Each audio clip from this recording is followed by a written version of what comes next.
Yes, എല്ലാവർക്കും welcome. അപ്പോൾ ഇനി വരാൻ പോകുന്ന സ്റ്റാഫ് നേഴ്സ് എക്സാംസിന് വേണ്ടി തയ്യാറെടുക്കുന്ന ഒരാളാണെങ്കിൽ അപ്പൊ നമ്മുടെ question discussion and theory class നിങ്ങൾ എല്ലാവരും ഈക്വൽ ഇമ്പോർട്ടൻസ് കൊടുത്തു വേണം ആദ്യം മുതൽ തന്നെ പഠിച്ചു തുടങ്ങാൻ വേണ്ടത്. അല്ലാതെ എപ്പോഴും തിയറിയിൽ മാത്രം സ്റ്റക്കായി നിങ്ങൾ ആരും നിന്ന് പോകാതിരിക്കാൻ വേണ്ടിയാണ് ഇപ്പൊ നമ്മുടെ ക്ലാസ്സിൽ ഏറ്റവും ആദ്യം മുതൽ തന്നെ ക്വസ്റ്റ്യൻ ഡിസ്കഷനും ആൻഡ് തിയറിക്കും ഈക്വൽ ഇമ്പോർട്ടൻസ് കൊടുത്തുകൊണ്ട് പോകുന്നത്. സോ നമുക്ക് സ്റ്റാർട്ട് ചെയ്യാൻ നമ്മൾ കണ്ടുകൊണ്ടിരുന്നത് 2016 ESI എക്സാമിന്റെ പ്രീവിയസ് ക്വസ്റ്റ്യൻ പേപ്പർ ഡിസ്കഷൻ കണ്ടുകൊണ്ടിരുന്നത്.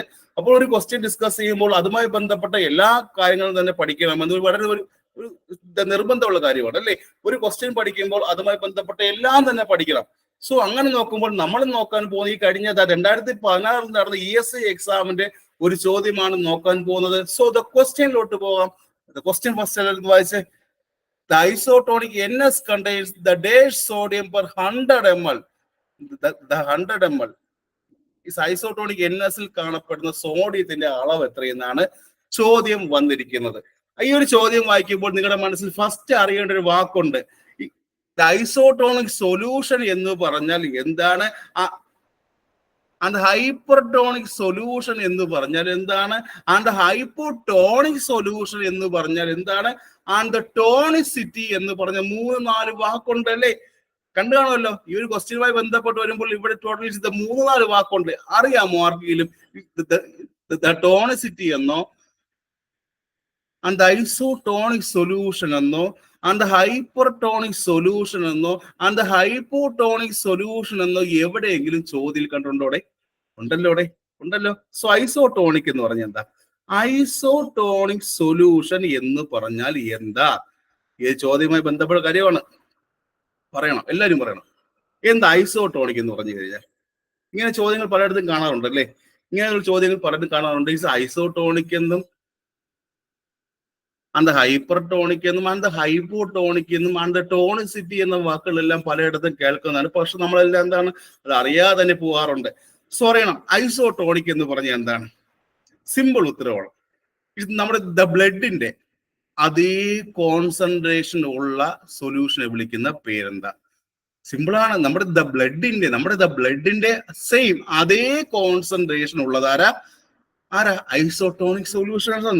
മറക്കരുത്, വളരെ ഇമ്പോർട്ടന്റ് കാര്യമാണ്. നമ്മുടെ ബ്ലഡിന്റെ അതേ കോൺസെൻട്രേഷൻ, സെയിം കോൺസെൻട്രേഷൻ ഉള്ള സൊല്യൂഷനെ വിളിക്കുന്ന പേരെന്താ? Isotonic solution. നമ്മുടെ ബ്ലഡിന്റെ സെയിം കോൺസെൻട്രേഷൻ ഉള്ള സൊല്യൂഷനെ വിളിക്കുന്ന പേര് ഐസോടോണിക് സൊല്യൂഷൻ എന്ന് വിളിക്കാം. അടുത്തൊരു ചോദ്യമുണ്ട് ഇതുമായി ബന്ധപ്പെട്ട. ഇതേ ബ്ലഡിന്റെ അതിനേക്കാൾ കോൺസെൻട്രേഷൻ കൂടിയ സൊല്യൂഷൻ വിളിക്കുന്ന പേരെന്താണ്? ഇപ്പൊ നമ്മുടെ ബ്ലഡിനെക്കാട്ടിലും ഇത് കോൺസെൻട്രേഷൻ കൂടിയ സൊല്യൂഷനെ വിളിക്കുന്ന പേരെന്താ? ആർക്ക് പറയാം? ഇത് കോൺസെൻട്രേഷൻ ബ്ലഡിനേക്കാളും കൂടി എന്ത് വിളിക്കാം? ഇത് ഹൈപ്പർടോണിക് അല്ലേ. ഇത് ഹൈപ്പർടോണിക് എന്ന് വിളിക്കാം. മറക്കരുത്, നമ്മുടെ ബ്ലഡിന്റെ അതേ സെയിം കോൺസെൻട്രേഷൻ ആണെങ്കിൽ ഐസോടോണിക്. മറക്കരുത്, നമ്മുടെ ബ്ലഡിന്റെ സെയിം കോൺസെൻട്രേഷൻ ഉള്ള സൊല്യൂഷനെ വിളിക്കുന്ന പേരെന്താ? ഐസോടോണിക് എന്ന് വിളിക്കാം. ഇനി ആ പറഞ്ഞ ബ്ലഡിനെക്കാട്ടിലും അല്ലെങ്കിൽ ബ്ലഡിനെക്കാട്ടിലും കോൺസെൻട്രേഷൻ കൂടിയ സൊല്യൂഷൻ ഏതാ? ഹൈപ്പർടോണിക് എന്ന് വിളിക്കാം. ഇനി ഇതേ ബ്ലഡിന്റെ കാട്ടിലും ഈ പറഞ്ഞ കോൺസെൻട്രേഷൻ വളരെ കുറവുള്ള സൊല്യൂഷനെ വിളിക്കുന്ന പേരെന്താ? It is called as the hypotonic അല്ലേ. It is called as the hypotonic എന്ന് വിളിക്കാം. സോ ഫസ്റ്റ് തന്നെ ഇവിടെ ഞാൻ കുറച്ച് വാക്കുകൾ പറഞ്ഞു. ഇത് എന്താണ് the hypotonic and the hypertonic and the isotonic? ഈ പറഞ്ഞ 3 വാക്കുകളും ഇപ്പോൾ തന്നെ എല്ലാവരും പഠിക്കണം. സോ ഫസ്റ്റ് പറഞ്ഞ വാക്ക് ഏതാ? ഫസ്റ്റ് പറഞ്ഞ ഐസോടോണിക്. ഫസ്റ്റ് പറഞ്ഞതാ ഐസോടോണിക് എന്തെന്ന് പറഞ്ഞു. എന്താ ഐസോടോണിക്? എന്താ ഈ പറഞ്ഞ ബ്ലഡിന്റെ സെയിം കോൺസെൻട്രേഷൻ ആണെങ്കിൽ ഐസോടോണിക്. ഇതേ ബ്ലഡിന്റെ ഈ പറഞ്ഞ ബ്ലഡിനെക്കാട്ടിലും കോൺസെൻട്രേഷൻ കൂടിയ ആളെ ഇത് വിളിക്കാം. ഇത് ഹൈപ്പർടോണിക് അല്ലെ. ഹൈപ്പർടോണിക് ബ്ലഡിനെക്കാട്ടിലും കോൺസെൻട്രേഷൻ കൂടിയ എന്ത് വിളിക്കാം? ഇത് ഹൈപ്പർടോണിക്. ഇതേ ബ്ലഡിനെക്കാട്ടിലും കോൺസെൻട്രേഷൻ വളരെ കുറഞ്ഞ ആളെ വിളിക്കുന്ന പേരെന്താ? ഇത് ഹൈപ്പോടോണിക്. മറക്കരുത്, ഇത് ബ്ലഡിനെക്കാട്ടിലും കോൺസെൻട്രേഷൻ വളരെ കുറഞ്ഞ സൊല്യൂഷൻ ഇത് വിളിക്കാം. ഹൈപ്പോട്ടോണിക് എന്നും അതേ ബ്ലഡിനെക്കാട്ടിലും കോൺസെൻട്രേഷൻ കൂടിയ സൊല്യൂഷനെ വിളിക്കുന്ന പേരെന്താ? ഇത് ഹൈപ്പർടോണിക് എന്നും ഇനി അതേ ബ്ലഡും സൊല്യൂഷനും ഈസ് ഈക്വൽ കോൺസെൻട്രേഷൻ ആണെങ്കിൽ ഐസോട്ടോണിക് എന്ന് വിളിക്കുക. സോ ദ ഫസ്റ്റ് തന്നെ ഈ ഒരു ക്വസ്റ്റ്യനിൽ വന്ന ദ ഫസ്റ്റ് ടേം ക്ലിയർ ആയല്ലോ. ഐസോട്ടോണിക് എന്താ? ദ സെയിം കോൺസെൻട്രേഷൻ ദ ബ്ലഡും സൊല്യൂഷനും ദ സെയിം കോൺസെൻട്രേഷൻ ആയി കഴിഞ്ഞാൽ ഐസോട്ടോണിക് എന്ന് വിളിക്കാം. ഇത് ദ ബ്ലഡ് എന്ത് ചെയ്യുന്നു? ആ കോൺസെൻട്രേഷൻ ദ ബ്ലഡിനെക്കാളും കൂടിയ സൊല്യൂഷൻ ഏതാ? ദ കോൺസെൻട്രേഷൻ ഇസ് ദ ബ്ലഡിനെക്കാളും കൂടിയ സൊല്യൂഷൻ ഏതാ? ദ ഹൈപ്പോട്ടോണിക് അല്ലെ? The hypertonic. ഇനി അതേ കോൺസെൻട്രേഷൻ ഇത് ബ്ലഡിനെക്കാട്ടിലും വളരെ കുറവായ സൊല്യൂഷനെ വിളിക്കുന്ന പേരെന്താ? The hypotonic. ഈ 3 വാക്കുകളും എല്ലാവർക്കും ക്ലിയർ ആയല്ലോ? യെസ്, ക്ലിയർ ആയി. സോ ഇതുമായി ബന്ധപ്പെട്ട ഒരു വാക്കുകൂടെ ഉണ്ട്. ദ ടോണിസിറ്റി എന്ന് പറഞ്ഞ എന്താ? ടോണിസിറ്റി പലത് കേൾക്കാറുണ്ട്. ദ ടോണിസിറ്റി എന്ന് പറഞ്ഞ എന്താ?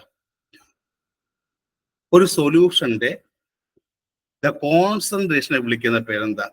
ഒരു സൊല്യൂഷന്റെ ദ കോൺസെൻട്രേഷനെ വിളിക്കുന്ന പേരെന്താ? ദ ടോണിസിറ്റി അല്ലേ? സോ ഒരു സൊല്യൂഷന്റെ ദ കോൺസെൻട്രേഷനെ വിളിക്കുന്ന പേരാണ് ദ ടോണിസിറ്റി എന്ന് വിളിക്കുന്നത്. സോ ഈ ഒരു ക്വസ്റ്റ്യൻ നോക്കിയപ്പോൾ തന്നെ ഫസ്റ്റ് കണ്ടൊരു വാക്കാണ് is isotonic. NS contains the dash sodium per 100 ml എന്ന് കണ്ടു. സോ അതിൽ തന്നെ ഫസ്റ്റ് വാക്ക് തന്നെ പറഞ്ഞു തന്നു. ഐസോട്ടോണിക് എന്ന് പറയുമ്പോൾ എന്താ കുഞ്ഞുങ്ങളെ? ഇത് ബ്ലഡിന്റെ സെയിം കോൺസെൻട്രേഷൻ ഉള്ള സൊല്യൂഷൻസിനെ വിളിക്കുന്ന പേരെന്താ? ഐസോട്ടോണിക് എന്ന് വിളിക്കുക അല്ലേ? അതേ ബ്ലഡിനെക്കാട്ടിലും കോൺസെൻട്രേഷൻ കൂടിയ സൊല്യൂഷൻ ആരാ? ഇത് ഹൈപ്പർടോണിക് അല്ലേ? ഹൈപ്പർടോണിക്. ഇനി അതേ ബ്ലഡിനെക്കാട്ടിലും കോൺസെൻട്രേഷൻ കുറഞ്ഞ സൊല്യൂഷനെ വിളിക്കുന്ന പേരെന്താ? ഹൈപ്പോട്ടോണിക് എന്ന് വിളിക്കാം. അവസാനമായിട്ട് ദ ടോണിസിറ്റി എന്ന് പറയുമ്പോൾ the concentration of a solution അല്ലേ? The concentration of solution. ഇത്രയും വാക്ക് ക്ലിയർ ആയല്ലോ എല്ലാവർക്കും? ഇമ്പോർട്ടന്റ് അല്ലേ? മനസ്സിലായല്ലോ? ക്ലിയർ. ഇനി അറിയണം, ഇനി ഇതിന്റെ എക്സാമ്പിൾ ആണ്. നമ്മൾ ചോദ്യത്തിലോട്ട് വരുമ്പോൾ, അതിന് ഓപ്ഷനിലോട്ട് വരുമ്പോൾ ഫസ്റ്റ് അറിയേണ്ട കാര്യം ഇതിന്റെ എക്സാമ്പിൾ. ഐസോട്ടോണിക് എക്സാമ്പിൾ ഏതൊക്കെയാ? ഐസോട്ടോണിക് സൊല്യൂഷൻ എക്സാമ്പിൾ ആരാടെ? ദ 0.9 സോഡിയം ക്ലോറൈഡ് അല്ലേ? ദ 0.9 സോഡിയം ക്ലോറൈഡ് അല്ലേ? ഐസോട്ടോണിക് സൊല്യൂഷൻ എക്സാമ്പിൾ നോക്കുമ്പോൾ നമുക്ക് ഇമ്പോർട്ടന്റ് ആയിട്ടുള്ള എന്താണ്? ദ 0.9 ഉള്ള സോഡിയം ക്ലോറൈഡ് എന്താണ്? ഐസോട്ടോണിക് സൊല്യൂഷൻ ആണ്. ഇനി ദ ഹൈപ്പറിന് എക്സാമ്പിൾ ആരാ? ദ ഹൈപ്പർടോണിക് എക്സാമ്പിൾ ആരാ? അറിയാം, ദ 3% NaCl. ചോദ്യം ഉണ്ടായിരുന്നു കേരള PC പ്രീവിയസ് ഒരു ചോദ്യം. ദ 3% NaCl എന്ന് പറയുന്നത് ഇത് ഹൈപ്പർടോണിക് ആണോ ഓർ ദ ഹൈപ്പോട്ടോണിക് ആണോ ഓർ ദ ഐസോട്ടോണിക് ആണോ എന്നൊരു ചോദ്യം ഉണ്ടായിരുന്നു. ദ 3% NaCl എന്ന് പറയുമ്പോൾ എന്താ? ഇത് ഹൈപ്പർടോണിക് ആണ്. ദ 3% NaCl എന്ന് പറയുമ്പോൾ ഇത് ഹൈപ്പർടോണിക് ആണ്. സോ എങ്കിൽ നിങ്ങൾ തന്നെ പറയണം ഇത് ഹൈപ്പോട്ടോണിക്കിന് എക്സാമ്പിൾ ഏതാ? ഇത് ഹൈപ്പോട്ടോണിക്കിന് ദ ഹൈപ്പോട്ടോണിക് സൊല്യൂഷൻ എക്സാമ്പിൾ ഏതാ? എല്ലാവർക്കും പറയാം, ദ 0.45 NaCl അല്ലേ? ദ 0.45 NaCl എന്ത് സൊല്യൂഷനാ? It is the hypotonic solution. So നമ്മൾ എന്തൊക്കെ പഠിച്ചു? ഇത് ഐസോട്ടോണിക് എന്ന് പറയുമ്പോൾ ഇത് ബ്ലഡിന്റെ അതേ സെയിം കോൺസെൻട്രേഷൻ ഉള്ള സൊല്യൂഷനെ ഐസോട്ടോണിക് എന്ന് വിളിക്കാം. എക്സാമ്പിൾ ഏതാ? ദ 0.9% എന്താണ്? NaCl. 0.9% ഉള്ള NaCl ഐസോട്ടോണിക് ആണ്. ആൻഡ് ദ 3% NaCl എന്താ? ഇത് ഹൈപ്പർടോണിക് ആണ്. ആൻഡ് ദ 0.45 NaCl എന്താ? ഇത് ഹൈപ്പോട്ടോണിക് ആണ്. സോ ദ സൊല്യൂഷൻസിൽ ഫസ്റ്റ് വരുന്ന കാര്യം ക്ലിയർ ആയല്ലോ എല്ലാവർക്കും? ക്ലിയർ ആയല്ലോ? ഇമ്പോർട്ടൻ്റ് ആണ്. ക്ലിയർ ആയല്ലോ? സോ ഇനി ദ ടോണിസിറ്റി എന്ന് പറഞ്ഞാൽ എന്താ? ഒരു സൊല്യൂഷന്റെ കോൺസെൻട്രേഷൻ വിളിക്കുന്ന പേരെന്താ? ഒരു സൊല്യൂഷന്റെ കോൺസെൻട്രേഷനെ വിളിക്കുന്ന പേരെന്താ? ടോണിസിറ്റി എന്ന് വിളിക്കുക അല്ലേ? സോ ഇവിടത്തെ ചോദ്യം isotonic NS contains the dash sodium per 100 ml എന്ന് പറയുമ്പോൾ ചോദ്യം ഉത്തരം എന്തായിരിക്കും? ആൻസർ കമന്റ് ചെയ്യുക. എന്ത് ഉത്തരവായിരിക്കും? എന്ത് ഉത്തരവായിരിക്കും? ഉത്തരം പറയുന്നുണ്ട്. വീണ്ടും ചോദ്യം ചോദിക്കാം. ടൈപ്സ് ഓഫ് IV ഫ്ലൂയിഡ് ഏതൊക്കെയാ? പറഞ്ഞു എല്ലാവരും. ഇത് ഇനിയും വളരെ ഡീറ്റെയിൽ ഇപ്പൊ പറഞ്ഞു തരണമെങ്കിൽ the types of I V fluid ഏതൊക്കെയാ? ആർക്ക് പറയാം? Types of I V fluids therapy കൊടുക്കുന്നത് ആർക്ക് പറയാം? എത്ര ടൈപ്പ് ഉണ്ട്? Types of I V therapy ഏതൊക്കെയുണ്ട്? ഇത് ക്രിസ്റ്റലോയിഡ് ഉണ്ടോ? ക്രിസ്റ്റലോയിഡ് ഉണ്ടോ? ഉണ്ട്. ആൻഡ് കൊളോയിഡ് ഉണ്ടോ? ഉണ്ട്. ആൻഡ് മൂന്നാമത് ഇതുണ്ട്, the blood and the blood product ഉണ്ടല്ലോ. അപ്പോ the types of I V fluid therapy നോക്കുമ്പോൾ അവിടെ പ്രധാനമായിട്ട് വരുന്നത് ഏതൊക്കെയാ? ഇത് ക്രിസ്റ്റലോയിഡ് ഉണ്ട്, ആൻഡ് ദ കൊളോയിഡ് ഉണ്ട്, ആൻഡ് ദ ബ്ലഡ് ഉണ്ട് അല്ലേ. സോ ദ ക്രിസ്റ്റലോയിഡ് എന്ന് പറഞ്ഞാൽ എന്താ? എന്താ? ആ, ആർക്ക് പറയാം? ഇത് ഈ പറഞ്ഞ ദ ക്രിസ്റ്റലോയിഡ് എന്ന് പറയുമ്പോൾ അതിൽ പ്രധാനമായിട്ട് വരുന്നത് എന്തായിരിക്കും? ഇത് ഗ്ലൂക്കോസ് ആയിരിക്കും അല്ലേ. എപ്പോഴും ഓർമ്മിക്കുക, ദ ക്രിസ്റ്റലോയിഡ് എന്ന് പറയുമ്പോൾ അതിൽ എപ്പോഴും പ്രധാന കണ്ടന്റ് എന്ന് പറയുന്നത് ഇത് ഗ്ലൂക്കോസ് ആയിരിക്കും. പ്രധാനമായിട്ടും ഈ പറഞ്ഞ ഇലക്ട്രോഡ് എന്ത് ചെയ്യുന്നു? It can semi permeable membrane വഴി പാസ് ചെയ്ത് പോകാൻ സഹായിക്കുന്ന കഴിവുള്ളവർ എന്ത് വിളിക്കാം? ദ ക്രിസ്റ്റലോയിഡ് എന്ന് വിളിക്കാം, അല്ലെ ക്രിസ്റ്റലോയിഡ് എന്ന് വിളിക്കാം. ഈ ക്രിസ്റ്റലോയിഡിന്റെ എക്സാമ്പിൾ ആണ് നമ്മളിപ്പോ പറഞ്ഞ ഇത് ഹൈപ്പർടോണിക്കും ആൻഡ് ഹൈപ്പോട്ടോണിക്കും ആൻഡ് ഐസോട്ടോണിക്കും എന്ന് പറഞ്ഞല്ലേ. മറക്കരുത്, നമ്മൾ ആദ്യം പറഞ്ഞ കാര്യങ്ങളെല്ലാം ഇത് ഹൈപ്പോട്ടോണിക്കായാലും ഇത് ഹൈപ്പോട്ടോണിക്കായാലും ഐസോട്ടോണിക്കായാലും ആൻഡ് ഹൈപ്പർടോണിക്കായാലും അത് എന്ത് ടൈപ്പ് സൊല്യൂഷനാ? ഇത് ക്രിസ്റ്റലോയിഡ് ആണ്. മറക്കരുത്, ചോദ്യം ഉണ്ടായിരിക്കും. ഇതെല്ലാം ക്രിസ്റ്റലോയിഡ് സൊല്യൂഷൻസ് ആണ്, മറക്കരുത്. വളരെ സ്മാൾ ക്രിസ്റ്റൽസ് ഉള്ള ഫ്ലൂയിഡ് അല്ലേ. പ്രധാനമായും ഇത് ഗ്ലൂക്കോസ് ആണ്, അതിനകത്തുള്ള ഇലക്ട്രോലൈറ്റ് എന്ന് പറയുന്നത്. എപ്പോഴും നമ്മൾ ഐ വി ഫ്ലൂയിഡ് തെറാപ്പിക്കാണ് യൂസ് ചെയ്യുന്നത് അല്ലേ. എപ്പോഴും ഐ വി ഫ്ലൂയിഡ് തെറാപ്പിക്കാണ് മിക്കവാറും യൂസ് ചെയ്യുന്നത്. ടൈപ്സ് ആണ് ഇവിടെ പറഞ്ഞത്. ഐസോട്ടോണിക് ഉണ്ട്, ഹൈപ്പോട്ടോണിക്കും ആണ്, ഹൈപ്പർടോണിക്കും ഉണ്ട്. ക്ലിയർ ആയോടെ? ക്ലിയർ ആയല്ലോ? ക്ലിയർ ആയി. യെസ്. സോ വീണ്ടും വരുന്നു. ഇത് ഈ പറഞ്ഞ ഇത് എൻ എസ് എന്താ? ഇത് എൻ എസ് ഓപ്ഷൻ പറഞ്ഞു. ഇതിൽ എത്ര പെർസെന്റ് ഉണ്ടായിരിക്കും എൻ എസ് എത്ര പെർസെന്റ് ഉണ്ടായിരിക്കും? ഈ പറഞ്ഞ എൻ എസ് എന്ന് പറയും ഇത് ടൈപ്പ് സൊല്യൂഷനാ? ഐസോട്ടോണിക് അല്ലേ?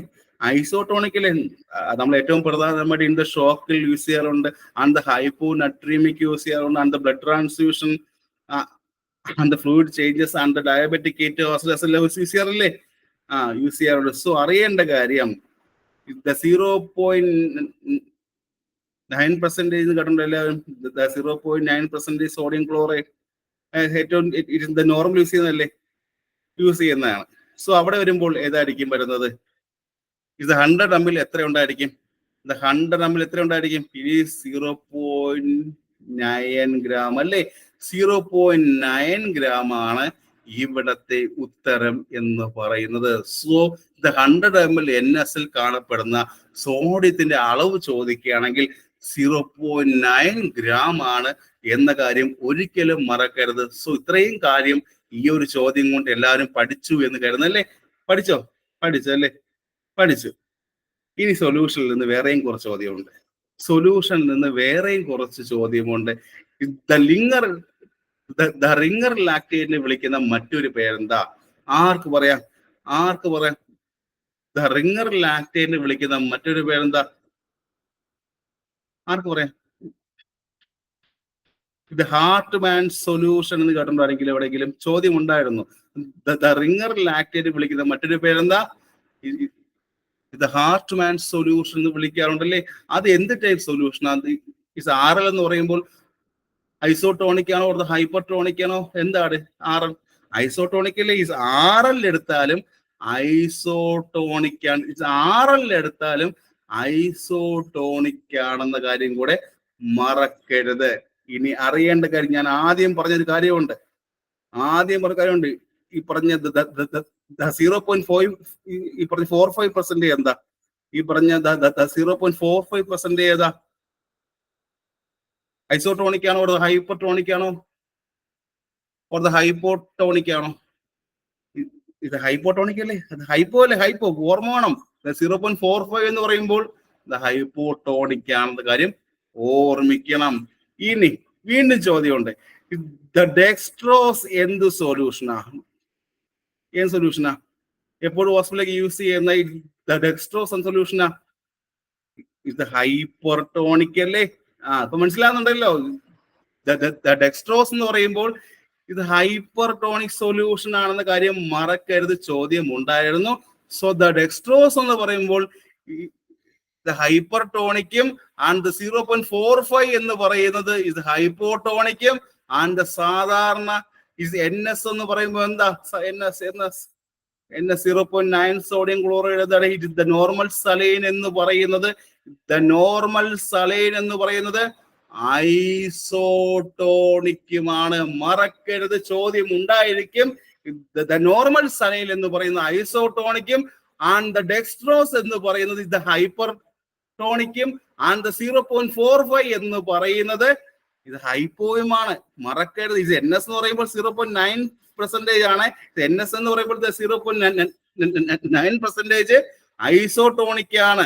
ആൻഡ് 0.45% എന്താ? ഹൈപ്പോട്ടോണിക് ആണ്. ആൻഡ് ഡെക്സ്ട്രോസ് എന്താ? ഹൈപ്പർട്ടോണിക് ആണ്. ചോദ്യം പലയിടത്തുനിന്ന് മാറി മാറി ചോദിക്കും, ഇമ്പോർട്ടന്റ് ആണ്. സോ എല്ലാവരും സൊല്യൂഷനെ കുറിച്ച് നന്നായിട്ട് മനസ്സിലായി എന്ന് കരുതുന്നു. ചോദ്യം വന്നാൽ എഴുതുമല്ലോ? എഴുതുമല്ലോ? യെസ്. സോ എല്ലാവരും നന്നായി പഠിക്കുക. ക്വസ്റ്റ്യൻ ചോദിക്കും. ഈ ഒരു ചോദ്യം കൂടെ, ഇവിടെ നിന്ന് ഒരു ചോദ്യം കൂടെ ഉണ്ട്. ഒരു ചോദ്യം കൊണ്ട് ഡെക്സ്ട്രോസ് 10% കേട്ടിട്ടുണ്ടോ ആരെങ്കിലും? ഡെക്സ്ട്രോസ് 10% അത് എന്ത് ടൈപ്പ് സൊല്യൂഷനാ? അതും ഹൈപ്പർ അല്ലേ? അത് ഹൈപ്പർ അല്ലേ? ഡെക്സ്ട്രോസ് 10% ചോദിച്ചാലും ഇറ്റ് ഈസ് ഹൈപ്പർ ആണ്. ആൻഡ് ഡെക്സ്ട്രോസ് 5% ചോദിച്ചാലും എന്താണ്? അതും ഹൈപ്പർ അല്ലേ? മറക്കരുത്, ചോദിച്ചാൽ എഴുതണം. ചോദ്യം ഉണ്ടായിരിക്കും, എപ്പോഴും ചോദിക്കുന്നതാണ്. ഒന്നുകൂടെ പറഞ്ഞുതരാം. ഡെക്സ്ട്രോസ് 5% ചോദിച്ചാൽ ഇത് ഹൈപ്പർ, മറക്കരുത്. ഡെക്സ്ട്രോസ് 5% ചോദിച്ചാൽ അത് ഹൈപ്പർ. അടുത്ത ഡെക്സ്ട്രോസ് 10% ചോദിച്ചാൽ അതും ഹൈപ്പർ. ഹൈപ്പർ അല്ലേ? ഹൈപ്പർ അല്ലേ? ഹൈപ്പർ അല്ലേ? ആൻഡ് 0.45% സോഡിയം ക്ലോറൈഡ് ചോദിച്ചാൽ അത് ഹൈപ്പോട്ടോണിക്. And ringer